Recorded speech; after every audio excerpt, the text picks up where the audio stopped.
Hello everyone. जैसा कि मैंने आपको लास्ट वीडियो में कराया था, हमने अधिगम के सिद्धांत किए थे 3 आधार पे। जैसा कि मैंने आपको बताया था कि अधिगम के सिद्धांतों को 3 आधारों पर बांटा गया है। फर्स्ट आधार पर हम कर चुके हैं। आज हम सेकंड आधार पे जो हमारा था परिणाम आधारित अधिगम, आज हम उस वाले सिद्धांत को अच्छे से डीपली से उसको स्टडी करेंगे, उसको हम अच्छे से समझेंगे। तो जो ये परिणाम आधारित अधिगम होता है, इसको रिजल्ट बेस्ड लर्निंग बोला जाता है और इसको क्रिया प्रसूत नाम से भी जाना जाता है, या इसको साधनात्मक अनुबंधन के नाम से भी जाना जाता है। मतलब जो इसका इंग्लिश टर्म जो इसकी है वो ऑपरेंट कंडीशनिंग थ्योरी इसका नाम है। जो कि ये वाली थ्योरी है, इसको बीएफ स्किनर ने दिया था।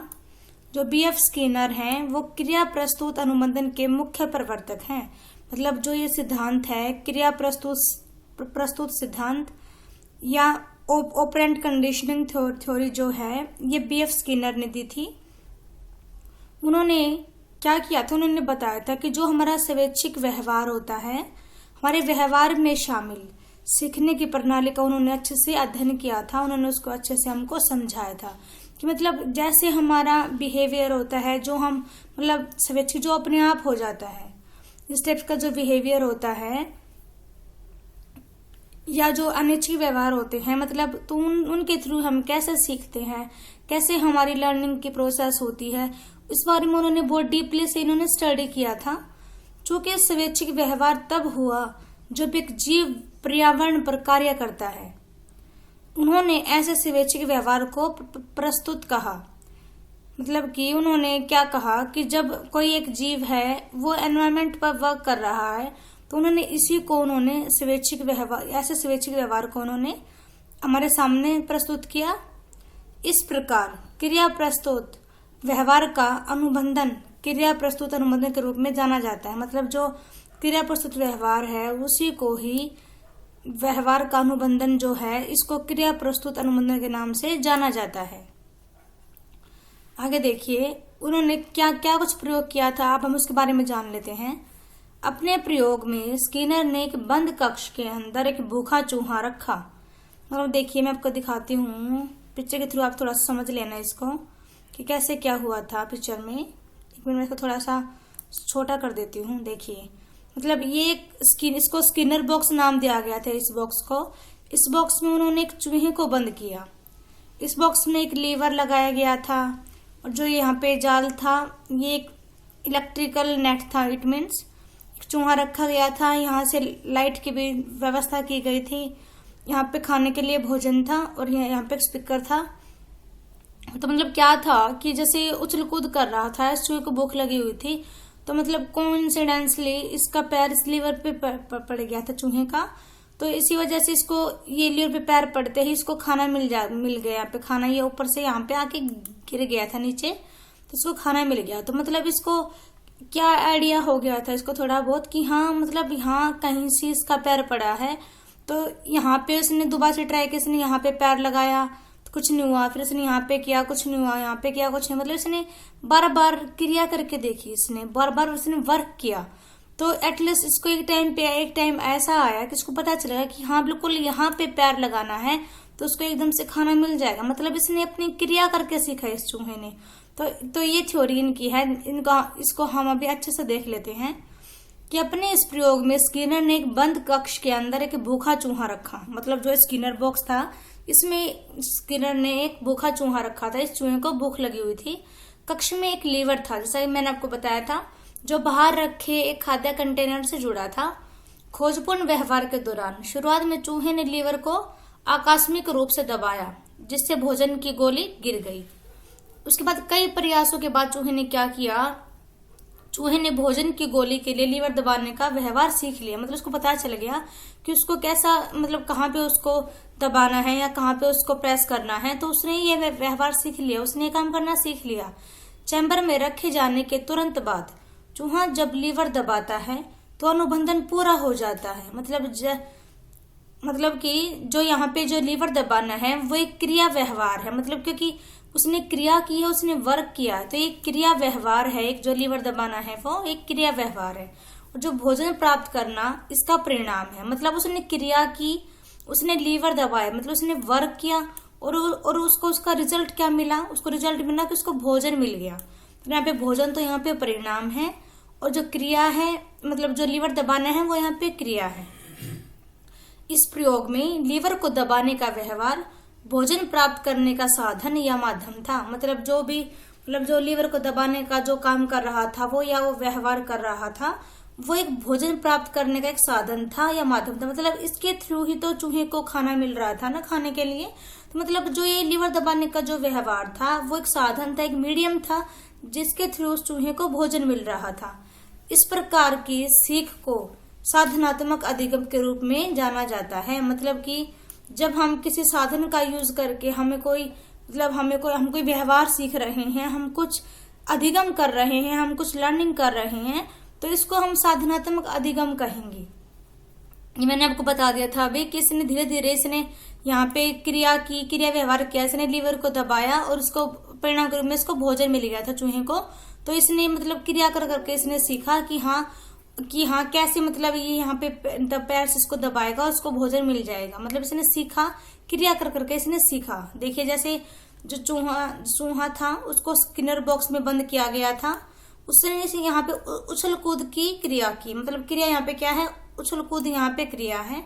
उसके बाद इसको पुनर्बलन क्या मिला, मतलब इसको बदले में क्या मिला, इसको परिणाम क्या मिला, इसको परिणाम मिला भोजन। और जो भोजन था वो इसके लिए पुनर्बलन का काम उसने किया यहाँ पे, क्योंकि उसको पता चल गया था कि हाँ इसको भोजन कैसे मिलेगा और क्या कहाँ से, मतलब वो लीवर को दबाएगा तो उसको भोजन मिल जाएगा। मतलब उसने सीख लिया था। नेक्स्ट है, आगे देखते हैं हम। स्किनर ने चूहे व कुत्तों पर प्रयोग किए। मतलब यहाँ पे उन्होंने चूहे पे प्रयोग किए हैं, इसके अलावा इन्होंने कबूतर पर भी प्रयोग किए थे। स्किनर क्रिया पर विशेष जोर देते हैं, ये बात यहाँ पे ध्यान देने वाली है। जो स्किनर है वो क्रिया पर विशेष फोकस करते हैं।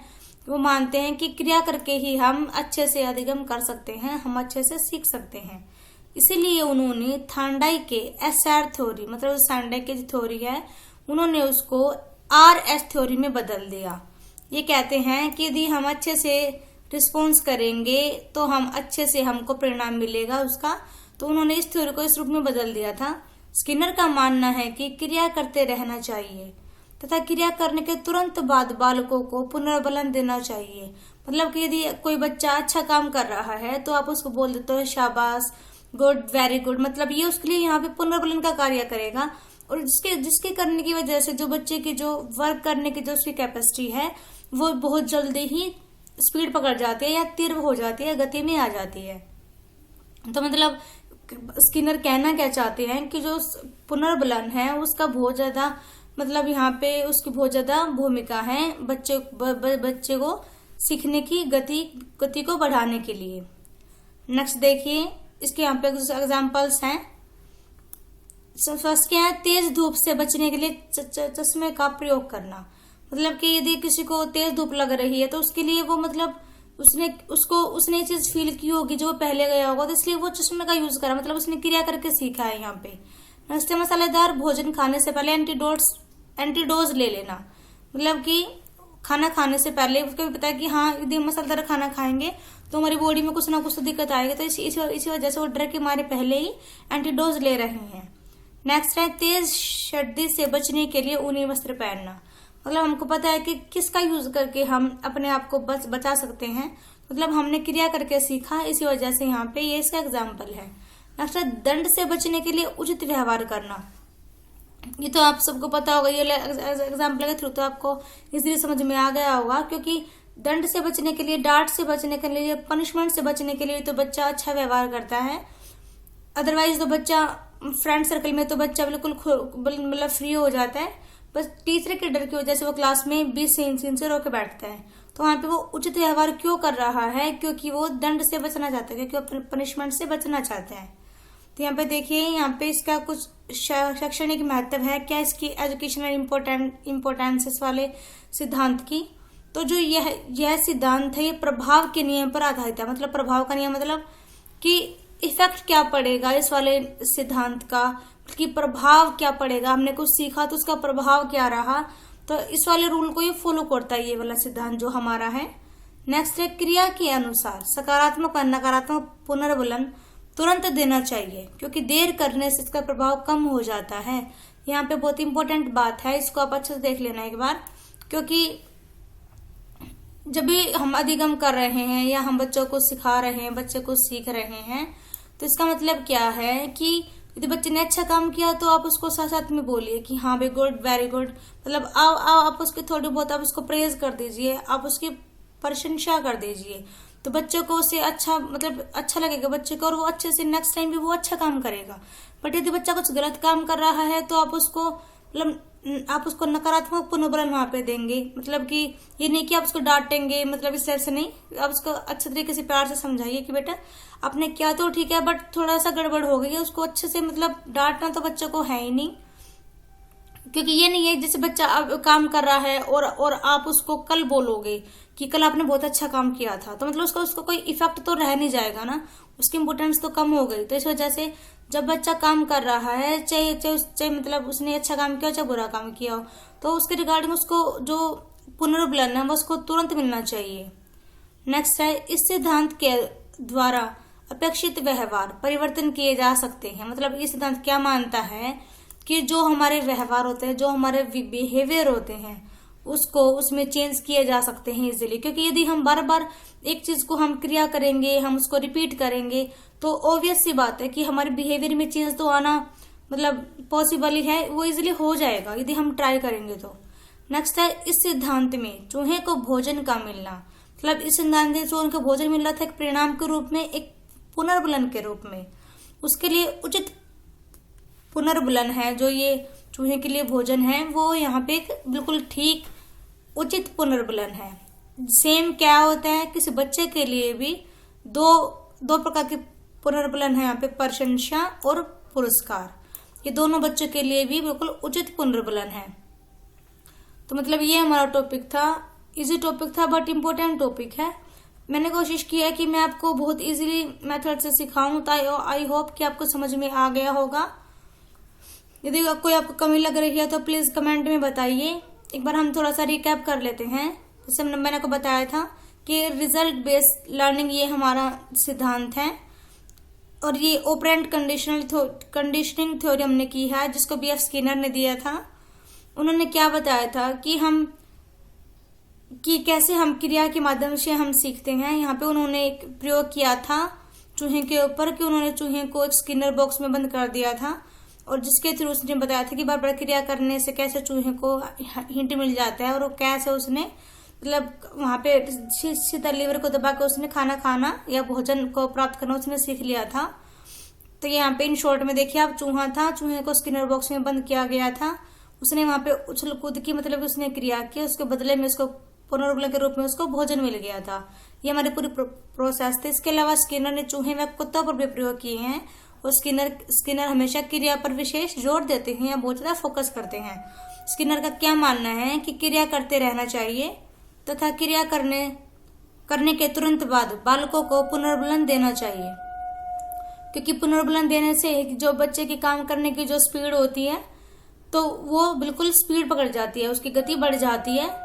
तो इसलिए बच्चों को काम करते टाइम बच्चों को थोड़े बहुत मतलब उसकी प्रशंसा कर देनी चाहिए। आपने देखा होगा कि यदि हम छोटे बच्चों को बोल देते हैं वाह बेटा आपने तो बहुत अच्छा काम किया, तो वो बच्चा बहुत खुश हो जाता है और वो अपना काम बहुत अच्छे से करता है। आगे काम जो उसको करना होता है, मतलब बहुत ज्यादा अहमियत होती है पुनर्बलन की किसी भी वर्क के दौरान जो हम कर रहे होते हैं। फिर हमने यहाँ पे कुछ उदाहरण किए थे जो कि इस वाले सिद्धांत से संबंधित थे। लास्ट हमने किया था यहाँ पे शैक्षणिक महत्व क्या है इस वाले सिद्धांत का, तो हमने यहाँ पे टोटल 4 किए थे। तो आई होप कि आपको समझ में आ गया हो पूरा टॉपिक। ये वाला इंपॉर्टेंट टॉपिक है साइकोलॉजी में ये।